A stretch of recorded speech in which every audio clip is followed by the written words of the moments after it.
الو. ايه يا استاذ حسن، ازيك يا باشا؟ ايه الاخبار؟ لا لا، ولا يهمك حبيبي، اتفضل اتفضل.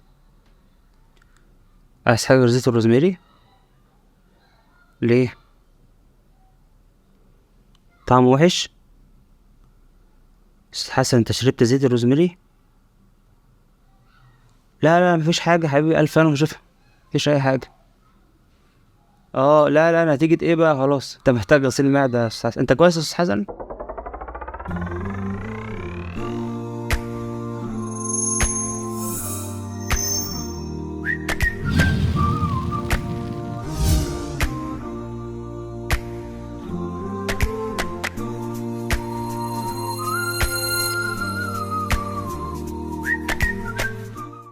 الحلقة اللي فاتت كانت مهمة جدا وتكلمنا فيها عن بدائل نيفر لوشن للناس اللي مش عارفة تحصل عليه بسهولة، وكان باختصار كده يا صديقي البدائل دي يا إما خلطة زيت الروزماري يا إما خلطة المينوكسيديل والفينسترايد. اتكلمنا عن كل حاجة بالتفصيل ومين يستخدم دي ومين يستخدم دي، هتلاقي تحت اللينك بتاع الحلقة في الوصف. لكن بقى اللي يهمني قوي إن جات لي أسئلة كتير جدا على خلطة زيت الروزماري، واتفاجئت في حد اللي هو أستاذ حسن ده.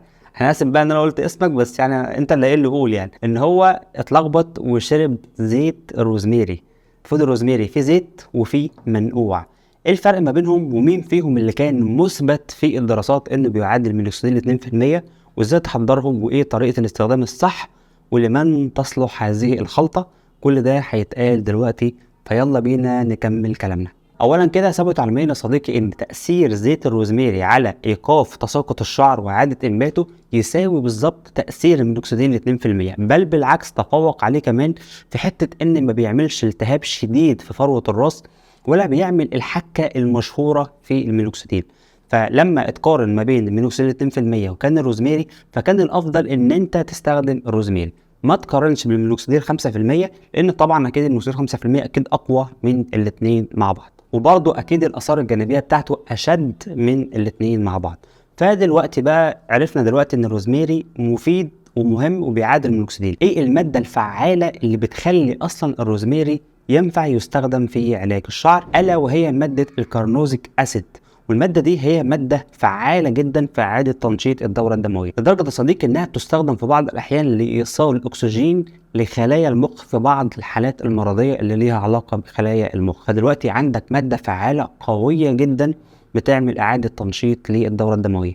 ليه ما استخدمهاش في علاج الصلع؟ طبعا نستخدمها. طيب احنا قلنا قبل كده ان علاج تساقط الشعر، وركز في كلامي قوي لان كل كلمه انا بدقق عليها وقصدها كويس جدا، علاج تساقط الشعر واعاده انبات الشعر في حاله وجود بيبي هير بيتطلب منك حاجتين. الحاجه الاولى يا اما تعرف تنشط الدوره الدمويه كويس قوي بحيث ان البلاد سبلاي يزيد اللي رايح للشعر، وبالتالي هو محمل اكتر بفيتامينات فبينعش الشعره فالشعره بترجع تنمو تاني، او انك تحاول تثبط هرمون الدي اتش تي وهو المسبب الرئيسي للصلع. اننا نحاول يعني ان احنا نوقف تاثيره الضار على الشعره، لانه بيعمل لها شرينكج وبيموتها. لو عرفت تعمل دي او دي يبقى تمام.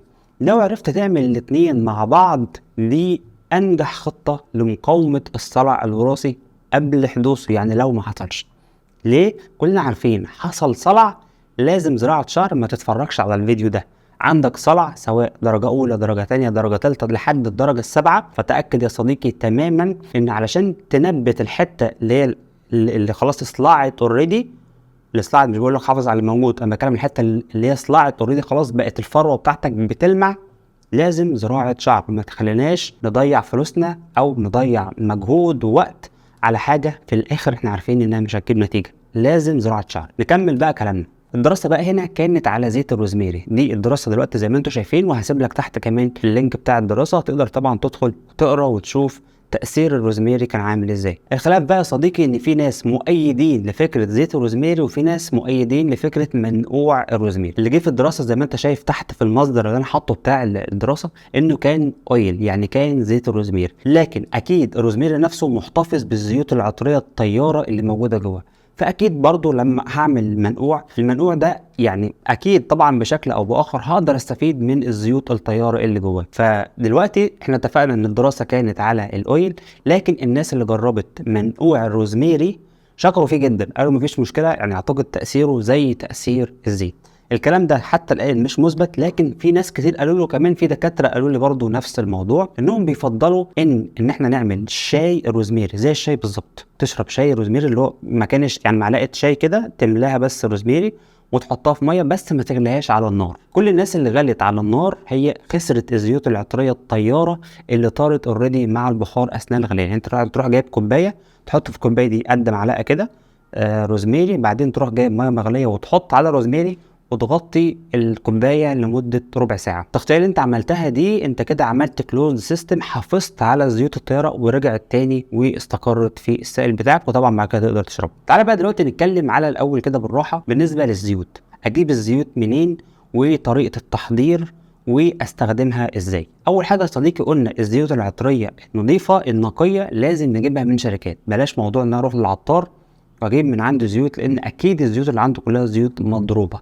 كله تعبان. الحاجه اللي هتستخدم للشعر لازم تكون حاجه نقيه جدا ومعصوره بطريقه معينه، فبالتالي لازم تروح لشركات. عندك شركات كتير جدا، عندك منهم شركه امتنان، اكتب بس على جوجل اكتب شركه نيفرتاري، او تدخل على موقع امازون هتلاقي شركه ناو، ودي اغلى شركه، دي شركه امريكيه ودي رقم واحد في السوق في موضوع الزيوت. احنا قلنا في الحلقه بتاعه زيت الروزميري قبل كده ان انت ممكن تعمل تركيبه من 3 زيوت عطريه: زيت الروزميري، زيت اللافندر، زيت النعناع. كل واحد فيهم طبعا ليه فايده، مش عايزين نطول الحلقه دي، هتلاقي برضو الحلقه تحت في المصادر. لو حضرتك جبت زيت الروزميري بس، او زيت الروزميري واللافندر، او زيت الروزميري واللافندر والنعناع، لازم تبقى فاهم وعارف ان انت لازم الزيوت العطريه دي لازم تتخفف بكارير اويل اللي هو زيت حامل، اللي هو في حالتنا اللي هو زيت الجوجوبا. المعادله بتقول ان كل معلقه من اي زيت من الثلاثه قصادها 3 معالق من زيت الجوجوبا. يعني لو انت جبت معلقه واحده بس زيت روزميري هتحط قصادها 3 معالق جوجوبا. لو جبت معلقه روزميري، معلقه لافندر، معلقه نعناع، يبقى كده 3 معالق، يبقى هتحط 9 معالق جوجوبا. قسم انت بقى، واتمنى محدش يسالني تاني عن الطريقه. تعمل ده كله وتخلطه وتحطه في قطاره. ممكن تطلب القطاره وانت بتشتري اصلا الزيت من الشركه، قول لهم عايز قطاره طويله. ليه قطاره مش سبراي؟ لان الهدف ان احنا لازم نوصل لفروه الراس. كده قلت لك النسب وتجيب الحاجه منين وتخلطها ازاي. طيب ايه بقى طريقه الاستخدام؟ اولا كده انت هتمشي على يومين في الاسبوع، ثبت يومين، مثلا يوم الاثنين ويوم الخميس. اول حاجه هتعملها يا صديقي ان انت هتجيب ديرما رولر. كلنا عارفين الديرما رولر، وهحط لك برده فيديو تحت بيقول ايه الفوائد الرهيبه للديرما رولر. الديرما رولر دي يا صديقي هتعمل بيها جلسه لمده دقيقتين، ودول كفايه قوي. وحاول بس وانت بتعمل بالديرما رولر انك تروح في كل الاتجاهات. بعد ما تعمل جلسه الديرما استنى بس ايه يعني ربع ساعه، بعدين حط من 3 ل 6 قطرات من الخلطه بقى بتاعه الزيت، سواء روزميري وجوجوبا بس او روزميري ولافندر ونعناع وجوجوبا. حط من 3 ل 6 قطرات واعمل تدليك. طيب اسيبه بقى على شعري قد ايه؟ يا اما تسيبه ساعتين، يا اما تعمله بالليل قبل النوم وتنام وتصحى من النوم وتغسل شعرك بشامبو طبي زي مثلا شامبو نيزابيكس. بص يا صديقي، انا عارف ان في ناس ما بتحبش موضوع التو اوبشن، بس انا عاوز اقول لك على حاجه. انت قدامك طريقتين، مفيش واحده فيهم حلوه وواحده فيهم وحشه. ممكن الاثنين ينفعوا معاك، ممكن واحده منهم تنفع معاك، ممكن الاثنين ما ينفعوش معاك. فاللي انا عايز اقوله لما اديك تو اوبشنز انت جرب اللي يريحك فيهم، لو ما عجبكش جرب الاوبشن الثاني. يعني لو انت حطيت الزيت على راسك بالليل، نمت صحيت تاني يوم لقيت ان الموضوع ده بشكل متكرر عمل لك التهابات وعمل لك قشره زياده، خلاص استخدم بس موضوع الساعتين وخلاص. طيب سواء انا حطيته على شعري ساعتين او نمت وصحيت، هغسل بشامبو نيزابيكس. الموضوع ده هيتكرر في الاسبوع مرتين. لو مستعجل شويه او لو ما حصلكش التهابات من المرتين وحبيت تكثف شويه، ممكن تعمل الموضوع ده 3 مرات في الاسبوع. نروح بقى لمغلي او منقوع الروزميري. منقوع الروزميري يا صديقي زي ما قلت لك من شويه هو ان انا بجيب ميه مغليه وبحطها على الروزميري. في ناس بتفضل انها تدهن المنقوع ده على شعره، لكن انا من وجهه نظري وبناء على الدراسه بقول لك ادهن الزيت. هتدهن يبقى زيت، هتشرب يبقى منقوع. واخد بالك يا استاذ حسن؟ محدش بيشرب زيت الروزميري، ده مركز جدا تقيل جدا. انت حضرتك هتعمل ايه بقى؟ تروح انت جايب كوبايه ميه زي ما شرحنا من شويه، تحط عليها معلقه من الروزميري اللي انت بتجيبه من عند العطار بقى، ده عادي هاته من عند العطار مفيش مشكله.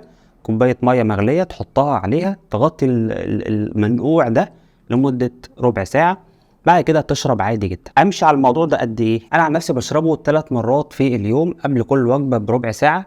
بس ده طبعا يعني دكتوره التايرويد هي اللي كاتبه لي الاعشاب دي، ده روزميري على كمون على حاجات كتير كده مطحونه على بعض يعني علشان التخسيس وكده يعني. فلو قدرت تشرب روزميري مره في اليوم انا هقول لك كده كويس جدا. طيب ليه الناس او ليه الدكاتره، حتى دكتور محمد ساكت كنت بتناقش معاه كده في الحوار ده، بقول له ليه الروزميري المشروب او يعني المنقوع اللي بيشرب بيبقى كويس؟ قال لي لان الامتصاص بتاعه بيكون اسرع، انت مجرد بس ما بتشربه بيدخل على طول، بمجرد ما عمليه الامتصاص تشتغل تاثير الروزميري بيشتغل معاها على طول. هو حلو للصحه بشكل عام من ضمنها الشعر. احنا كده اتكلمنا بالتفصيل عن كل الاسئله والمقارنه ما بين زيت الروزميري والمنقوع بتاع الروزميري. بس اخر حاجه هنتكلم عنها لمن تصلح هذه الاشياء، مين اللي يستخدم الروزميري سواء زيت او سواء منقوع؟ قلنا وقررنا وبكرر للمره الاخيره، لو انت عندك صلع سواء جزئي او كلي حضرتك هتحتاج تعمل عمليه زراعه شعر. لو حضرتك زارع شعرك ومحتاج تمشي على روتين بس اوكي، انت ممكن تمشي على خلطة الروزميري، بس افتكر ان الزيوت لازم تستخدمها بعد الزراعة على الاقل بعد 6 شهور. فلو انت هتقدر تمشي على حاجة لمدة 6 شهور، بعد 6 شهور تنقل على خلطة الروزميري مفيش مشكلة. اما منقوع الروزميري تقدر تشربه من بعد اول اسبوع من عملية زراعة الشعر. الحاجة التانية بقى، سواء انت او انت عندك شعر والشعر ده بدأ يتساقط، دي المرحلة اللي احنا بنحتاج فيها نتدخل علاجيا، او يكون مثلا شعرك خفيف وفي موجود عندك بيبي هير. بيبي هير يعني بيقول ان الحالة ما وصلتش للحالة الكريتيكال او الحالة الحرجة جدا، فبالتالي اقدر اتدخل طبعا ولازم ادي فرصة للعلاج واجرب. عندك بيبي هير او عندك شعر بيتساقط ممكن تلجأ، مفيش اي مشكلة خالص لخلطة الروزميري سواء زيت او سواء منقوع او ممكن الاتنين مع بعض. ويا سلام بقى لو انت زي ما اهتميت بموضوع تنشيط الدورة الدموية انك تشتغل كمان على بلوكينج الدي اتش تي. طب هتشتغل ازاي عليه والناس بتخاف من الفينسترايد؟ ممكن تستخدم السوبالميتو، وده موجود في البيبون بلس. السوبالميتو او البيبون بلس بيتاخد مرة في اليوم لمدة 3 شهور، بعدين تريح شهر ونص، بعدين تاخد كمان 3 شهور. فكده انت عملت تثبيط لهرمون الدي اتش تي وكمان عملت تنشيط للدورة الدموية. الاتنين دول مع بعض هتاخد نتيجة في 6 شهور ان شاء الله في قمة الروعة. راجع الدكتور بتاعك واتفق معاه على الخلطة دي، لو قال لك اوكي توكل على الله، لو قال لك لا كأنك ما سمعتش مني اي حاجة. كل واحد مسؤول عن نفسه تحت ارشادات الطبيب اللي هو بيتابع معاه. بس كده يا صديقي، واتمنى بقى عم حسن ما تشربش تاني زيت روزميري. في الختام اللهم صل وسلم على سيدنا محمد وعلى آله وصحبه أجمعين، والسلام عليكم ورحمة الله وبركاته.